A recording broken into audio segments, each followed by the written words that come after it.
মনে হচ্ছে বাংলাদেশের বিপক্ষে ক্রিকেট খেলা অপরাধ।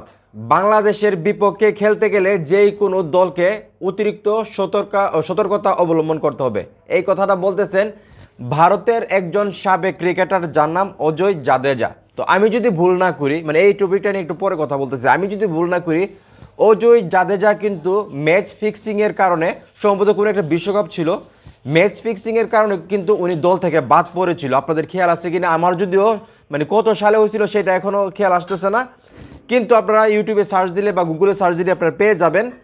তো উনি বলতেছে বাংলাদেশের সঙ্গে ক্রিকেট খেলা নাকি অপরাধ, যে মানে যেই খেলোয়াড়টা ম্যাচ ফিক্সিংয়ের কারণে ধরা পড়ছে, দল থেকে বাদ পড়ছে, ওনার কেরিয়ারই মানে ধ্বংস হয়ে গেছে ম্যাচ ফিক্সিংয়ে ধরা পড়া, সেই খেলোয়াড় মানে উনি বলতেছে বাংলাদেশের সঙ্গে খেলা নাকি অপরাধ। তো আমি আরও অনেকে বলছি, সম্পূর্ণ ডিটেলস আমি আপনাদেরকে পড়ে শোনাচ্ছি।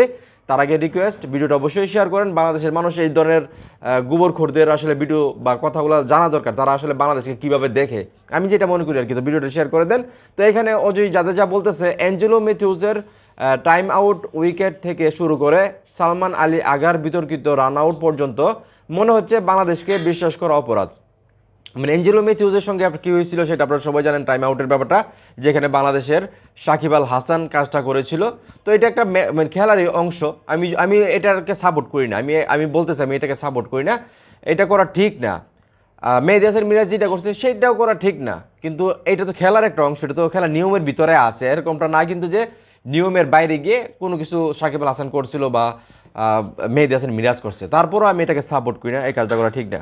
কিন্তু কথা হলো, যে খেলোয়াড়টা নিজে আসলে খারাপ, যার চরিত্র খারাপ, সহজ ভাষায় বলতে গেলে, যিনি ফিক্সিংয়ের দায়ে দল থেকে বাদ পড়ছেন, জরিমানা দিতে হয়েছে, সাজা পাইতে হয়েছে, সেই মানুষটা যখন বাংলাদেশকে নিয়ে কথা বলে তখন মানে খারাপ লাগে। ঠিক আছে, খারাপ লাগে, কারণ আগে নিজে ভালো হতে হবে। তো নিজে ভালো হয়ে আরেকজনকে খারাপ বলা যায়, ঠিক না? নিজেই তো খারাপ, তো সেখানে আপনি আরেকজনকে কীভাবে খারাপ বলতেছেন? তো নিজে এটা বলতেছে অ্যাঞ্জেলো ম্যাথিউসের টাইম আউট উইকেট থেকে শুরু করে সালমান আলী আগার বিতর্কিত রান আউট পর্যন্ত মনে হচ্ছে বাংলাদেশকে বিশ্বাস করা অপরাধ। বাংলাদেশের বিপক্ষে খেলার সময় সব দলকেই অতিরিক্ত সতর্কতা অবলম্বন করতে হবে। তাই মনে করি স্বাভাবিক না, অতিরিক্ত সতর্কতা তো অবলম্বন করতে হবেই।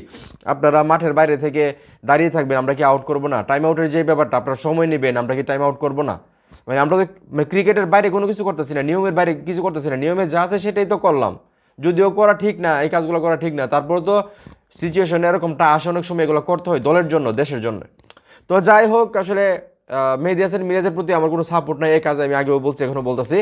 কিন্তু অজয় জাদেজার মতো যে ক্রিকেটাররা আছে, যারা বাংলাদেশকে সুযোগ পেলে ছোটো করার চেষ্টা করে, যারা নিজেরাই ভালো না, নিজেরাই দোষী, নিজেরাই আসলে ম্যাচ ফিক্সিং করে, তারা যখন কথা বলে বাংলাদেশকে নিয়ে, তখন এগুলো নিয়ে আসলে প্রতিবাদ করতে হয়, আমি যেটা মনে করি। তো এখন এই মুহূর্তে যারা আমার এই ভিডিও দেখতেছেন, এই যে ভারতের কিছু সাবেক ক্রিকেটারদের চুলকানি শুরু হয়ে গেছে বাংলাদেশকে নিয়ে, এই বিষয়গুলো আপনারা কীভাবে দেখতেছেন? এগুলো কি বলা ঠিক তাদের? আপনাদের কি মনে হয় সেটা অবশ্যই কমেন্ট করে জানাবেন। ভিডিওটা ভালো লাগলে অবশ্যই শেয়ার করবেন।